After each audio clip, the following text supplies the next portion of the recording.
Hello भाई लोग। तो आज हम लोग डिस्कस करने वाले हैं exercise 2.1।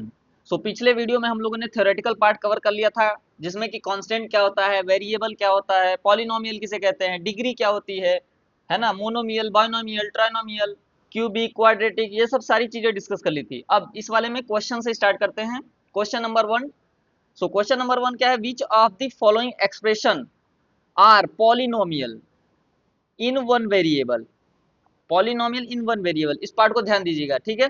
And which are not, state reason for your answer. ठीक है, तो बताना है कि कौन सा पॉलिनोमियल इन वन वेरिएबल है और कौन सा नहीं, उसके साथ साथ आपको रीजन देना है। तो रीजन तो आप लोग बता देंगे इजिली। देखो पहला वाला क्या है, 4x square minus 3x plus 7। सो 4x स्क्वायर, अब पॉलिनोमियल की कंडीशन क्या होती है, पॉलिनोमियल की कंडीशन होती है ऐसा अलजेब्रिक एक्सप्रेशन जिसका पावर क्या होता है, पावर इज होल नंबर, है ना। होल नंबर क्या होता है, 0 1 2 3, है ना, ये काउंटिंग नंबर इंक्लूडिंग विथ 0। अच्छा, अब देखो इस टर्म का देखो, 4x की पावर 2, ये 2 क्या है आपका होल नंबर, इसके पावर क्या है 1, 1 क्या है होल नंबर, है ना। इसके हम लोग क्या लिख सकते हैं, x की पावर 0 लिख सकते हैं, 0 भी आपका क्या हो जाएगा होल नंबर। तो ये क्या हो जाएगा आपका, ये पूरा का पूरा टर्म आपका पॉलिनोमियल हो जाएगा, ठीक है। अब पॉलिनोमियल इन वन वेरिएबल वाली बात हो, तो देखो इसमें वेरिएबल क्या इंक्लूडेड है, एक्स, यहाँ भी क्या है एक्स, यहाँ भी मैंने क्या लिखा है एक्स, तो ये polynomial in one variable condition satisfy कर जाएगा, ठीक है। सेकेंड पार्ट पे चलते हैं। सेकेंड वाला पार्ट क्या है, y square plus root two. देखो वाई की पावर कितना है 2, 2 क्या है आपका होल नंबर। अब इसको क्या लिख सकते हैं, अंडर रूट 2 प्लस x की पावर 0, 0 भी क्या हो जाएगा आपका होल नंबर। तो ये भी क्या हो जाएगा आपका पॉलिनोमियल। और एक देखो वेरिएबल जो यूज हुआ है वो y यूज हुआ है, इस टोटल पूरे इक्वेशन में एक वेरिएबल यूज हुआ है जो है y। तो ये आपका क्या हो जाएगा polynomial in one variable. Third part पे चलते हैं, 3√t प्लस t√2। अब देखो इसको हम लोग क्या लिख सकते हैं, √t। √t का मतलब क्या है, t की पावर 1/2। अब देखो 1/2 कहीं होल नंबर की कैटेगरी में आता है, नहीं आता, तो ये आपका पॉलिनोमियल ही नहीं होगा। ये वाला आपका पॉलिनोमियल ही नहीं होगा, है ना। तो इसमें हो गया पॉलिनोमियल ही नहीं होगा, तो वेरिएबल वेरिएबल की बात ही नहीं आएगी। अब फोर्थ वाला देखो, इसको भी मैं लिख देता हूँ, ये आपका क्या हो जाएगा, ये वाला पॉलिनोमियल हो जाएगा। फोर्थ वन देखो, फोर्थ में क्या लिखा है, y प्लस 2/y। अब इस वाले पार्ट को हम लोग क्या लिख सकते हैं, इसको अगर ऊपर लेके जाओगे तो ये बन जाएगा 2 × y की पावर -1। अब -1 क्या होता है आपका होल नंबर की कैटेगरी में तो आता नहीं है, क्योंकि होल नंबर तो 0 से स्टार्ट होता है। तो ये भी आपका पॉलिनोमियल नहीं होगा, नॉट पॉलिनोमियल, ठीक है। तो ये भी आपका पॉलिनोमियल नहीं होगा। अब देखो फिफ्थ वाला पार्ट, फिफ्थ वाला पार्ट आप लोग खुद से ट्राई करो एक बार, है ना, और कमेंट बॉक्स में आंसर दो, ठीक है। अब मैं देखो बताता हूँ क्या है फिफ्थ वाले में। देखो x की पावर कितना पावर है 10, 10 क्या है होल नंबर, y की पावर 3 है, 3 भी होल नंबर, t की पावर 50, 50 भी होल नंबर। तो ये आपका पॉलिनोमियल तो है, पॉलिनोमियल तो है, लेकिन हमें पूछा क्या था, पॉलिनोमियल इन वन वेरिएबल, है ना।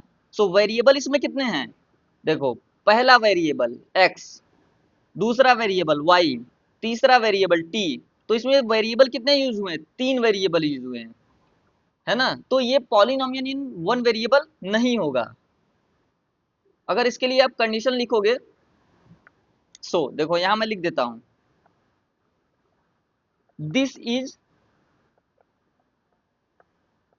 Not a polynomial in one variable, in one variable, because there are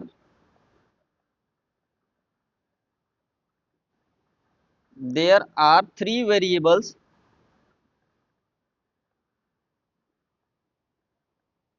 used। या फिर ऐसे लिख सकते हो, थ्री वेरिएबल्स आर यूज्ड, है ना। जो कौन कौन से हैं, एक्स वाई जेड, और हमसे पूछा क्या था पॉलिनोमियल इन वन वेरिएबल, सो ये भी आपका पॉलिनोमियल नहीं होगा, ठीक है, इन वन वेरिएबल। चलिए ये वाला पार्ट कंप्लीट हो गया। अब चलते हैं क्वेश्चन नंबर 2 पे। सो क्वेश्चन नंबर 2 में आपको क्या बताना है, कोएफिशिएंट बताना है एक्स स्क्वायर का। अच्छा देखो, अब देखो जैसे मैं एक लिखता हूं एक्स स्क्वायर प्लस 2x, है ना, यहां मैं लिख देता हूं 3x square plus 2x plus 2। अब देखो कोएफिशिएंट क्या होता है, देखो जो वेरिएबल के साथ में जो चीज का मल्टीप्लीकेशन हुआ रहता है, ये आपका कांस्टेंट, ये वाला कांस्टेंट पार्ट क्या होता है आपका कोएफिशिएंट, ठीक है, ये आपका कोएफिशिएंट हो जाता है ना। अब जैसे मुझे पूछेगा एक्स स्क्वायर का कोएफिशिएंट इस वाले पार्ट में, सो एक्स स्क्वायर का कोएफिशिएंट उसके सामने जो कांस्टेंट है मल्टीप्लाई में विथ सिंबल, तो सामने कुछ नहीं लिखा था यानी कि प्लस है, तो 3 ये क्या हो जाएगा आपका कोएफिशिएंट ऑफ एक्स स्क्वायर। और इस वाले को देखो, इस वाले टर्म में ये 2 क्या हो जाएगा, 2 हो जाएगा आपका कोएफिशिएंट ऑफ एक्स, है ना। और ये वाला तो कांस्टेंट टर्म है, ठीक है, समझ गए होंगे इस एग्जांपल से आप। अब देखो, अब चलता हूं मैं क्वेश्चन पे, ठीक। देखो क्वेश्चन पहला वाला क्या है इसमें, सो फर्स्ट वाला कह रहा 2 plus x square plus x, है ना, हमें कोएफिशिएंट किसका बताना है, एक्स स्क्वायर का।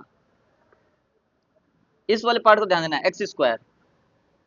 अब इस वाले में देखो एक्स स्क्वायर को हम लोग क्या लिख सकते हैं, 1 इंटू एक्स स्क्वायर, सो कोएफिशिएंट क्या हो जाएगा 1। इसमें लिख दो क्या, क्या कोएफिशिएंट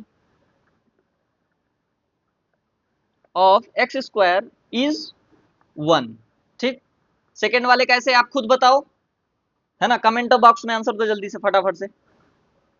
चलो अभी तक दे दिया होगा, अब मैं बताता हूं आंसर इसका। देखो इसको हम लोग क्या लिख सकते हैं, -1, देखो विथ सिंबल लिखते हैं हमेशा, -1 इंटू एक्स स्क्वायर लिख सकते हैं। सो इसका कोएफिशिएंट क्या हो जाएगा, -1 coefficient of x square which equal to -1, ठीक है। अब देखो थर्ड वाले में, देखो थर्ड वाले का आंसर तो तुम लोग बता सकते हो फटाफट से, चलो इसको कमेंट बॉक्स में फटाफट से लिख के भेज दो। चलो देखो, अब एक्स स्क्वायर के साथ जो कांस्टेंट टर्म वो मल्टीप्लाई में क्या लिखा है π/2, सो π/2 क्या हो जाएगा कोएफिशिएंट ऑफ एक्स स्क्वायर। अब ये वाला देखो, ये वाला थोड़ा सा कंफ्यूजन वाला है, क्योंकि देखो इसमें एक्स स्क्वायर का टर्म ही नहीं है ना। तो अब क्या करेंगे हम लोग, ये हुई ना भाई बात दिक्कत वाली। सो देखो हम लोग ऐसे लिख सकते हैं कि नहीं लिख सकते, इसको ध्यान देना। इसको हम लोगों ने क्या किया, 0 से मल्टीप्लाई कर दिया एक्स स्क्वायर को, फिर प्लस √2x -1, ऐसा लिख सकते हैं। अब देखो इसका कोएफिशिएंट क्या हो गया, अब तो दिखने लगा होगा, इसका कोएफिशिएंट कितना हो गया 0, है ना। सो फोर्थ वाले में आप लिखोगे coefficient of x square is 0, ठीक। चलो ये वाला भी पार्ट कंप्लीट हो गया। अब मूव करते हैं हम लोग क्वेश्चन नंबर 3। देखो क्वेश्चन नंबर 3 में आपको क्या बताना है, give one example each of the binomial of degree 35। So binomial, binomial मतलब क्या होता है, 2 टर्म वाला, यानी कि बाई मतलब 2, नोमियल मतलब टर्म्स, यानी कि जिसमें 2 टर्म हो और डिग्री कितनी है 35, है ना। सो देखो एग्जांपल इसका क्या हो जाएगा, मैं देखो 2 मैं लिख दे रहा हूँ, एक पूछा है लेकिन मैं 2 लिख दे रहा हूँ, आप लोग 2 कमेंट बॉक्स में लिख के भेजेंगे, ठीक है, मैं उसको चेक करूंगा, है ना। चलो सो देखो इसमें क्या है कि डिग्री 35 होनी चाहिए, तो यानी कि मैंने लिखा पहले देखो एक्स वेरिएबल उसके पावर 35। अब एक टर्म हो गया, एक टर्म और मुझे लिखनी है, तो मैं लिखता हूँ एक्स की पावर 34, ये तो पॉलिनोमियल है, सिंपल सा दिख रहा है, तो ये एक एग्जांपल हो गया। दूसरा एग्जांपल देखो, एक्स की पावर 35 तो आपको लिखना ही पड़ेगा क्योंकि डिग्री 35 दिखानी है, प्लस मैंने क्या लिख दिया एक्स क्यूब, ये भी तो पॉलिनोमियल ही है, हाँ है। एक और मैं लिख देता हूँ क्या, एक्स की पावर 35 प्लस 3, ये भी तो एक पॉलिनोमियल है विद डिग्री 35, है ना। चलो तो इसका हो गया, आप 2-3 अपने हिसाब से कमेंट बॉक्स में लिख के भेज देना, बाइनोमियल विथ डिग्री 35।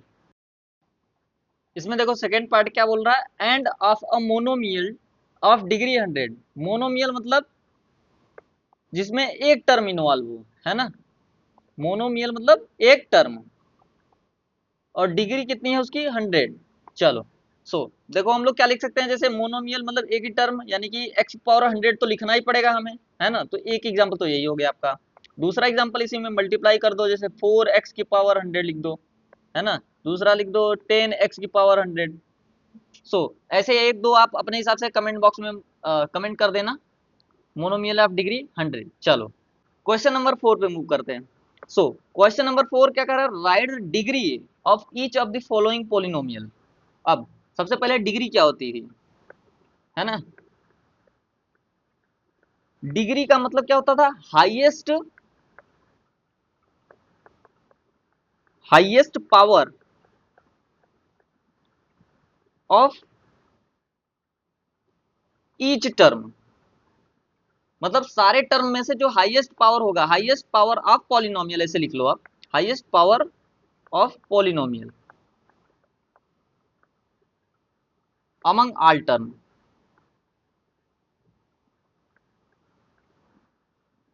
ठीक है, सारे टर्म में से जिसका सबसे ज्यादा पावर होगा, है ना, वो क्या हो जाएगा आपका, डिग्री, हाईएस्ट डिग्री हो जाएगी वो। जैसे देखो इसमें क्या है, 3 और 2 और x की पावर 1, 3 2 1, 1 में सबसे ज्यादा हाईएस्ट पावर कितना होगा, 3 होगा, तो इसकी डिग्री कितनी हो जाएगी, 3। अब देखो इसका आप कमेंट बॉक्स में फटाफट भेजो आंसर, 1 2 3 अभी तक भेज दिया होगा, स्टॉप करके वीडियो तब सॉल्व किया करो, ठीक है। चलो, अब देखो इसमें हाईएस्ट पावर कितनी दिख रही है, 2। यहाँ पर तो x की पावर, y की पावर 0 लिख दोगे, तो ये 0 और 2 में हाईएस्ट पावर कितनी हो जाएगी, 2, तो डिग्री कितनी हो जाएगी इसकी, 2। यहाँ पर देखो टी की पावर कितना लिख सकते हो, 1, है ना। यहाँ पर है तो टी की पावर 0 लिख दोगे, तो 0 और 1 में सबसे ज्यादा बड़ा क्या है, 1, तो इसकी डिग्री कितनी हो जाएगी, 1। ठीक है, अब इसमें देखो 3, तो इसकी डिग्री कितनी हो जाएगी, कांस्टेंट टर्म की डिग्री 0, क्योंकि इसको क्या लिख दोगे आप, x की पावर 0 लिख सकते हो, तो इसकी डिग्री 0। चलो, question number 5, classify the following as linear, quadratic, cubic polynomial, है ना। आपको बताना क्या है, लीनियर बताना है, क्वाड्रेटिक बताना है, और क्यूबिक। इसमें से बताना है कौन सा लीनियर होगा, कौन सा क्वाड्रेटिक होगा, कौन सा क्यूबिक होगा। फर्स्ट वाला देखो, लीनियर का मतलब क्या होता है, देखो लीनियर का मतलब डिग्री इक्वल टू 1, क्वाड्रेटिक मतलब डिग्री 2, और क्यूबिक मतलब डिग्री इक्वल टू 3। सो अब देखो इसकी डिग्री निकालो, हाईएस्ट पावर क्या है इसमें, 2, है ना, तो ये क्या हो जाएगा आपका, क्वाड्रेटिक। इसमें हाईएस्ट पावर देखो कितनी दिख रही, 3, तो ये क्या हो जाएगा आपका, क्यूबिक। इसमें हाईएस्ट पावर कितनी दिख रही, y की पावर 2 दिख रहा है हाईएस्ट, तो ये क्या हो जाएगा आपका, क्वाड्रेटिक। इसमें देखो वो x की पावर 1 बस दिख रहा है, तो ये क्या हो जाएगा आपका, लीनियर। इसका कमेंट बॉक्स में आप बताओ फटाक से क्या होगा, 1 2 3 अभी तक कर दिया होगा आपने आंसर। चलो, तो इसका देखो t की पावर 1 दिख रहा है, तो इसका क्या हो जाएगा, लीनियर हो जाएगा ये, है ना। ये देखो आर स्क्वायर मतलब पावर 2 हो गया, तो हाईएस्ट डिग्री भी वही है सेम, तो 2 डिग्री है, डिग्री 2 का मतलब क्वाड्रेटिक। इसका आंसर आपको लोग कमेंट दे दो, कमेंट में फटाक से, ठीक है। चलो, दे दिया होगा अभी तक। अब देखो 7x क्यूब, एक्स क्यूब मतलब डिग्री 3, तो ये क्या हो जाएगा आपका, क्यूबिक।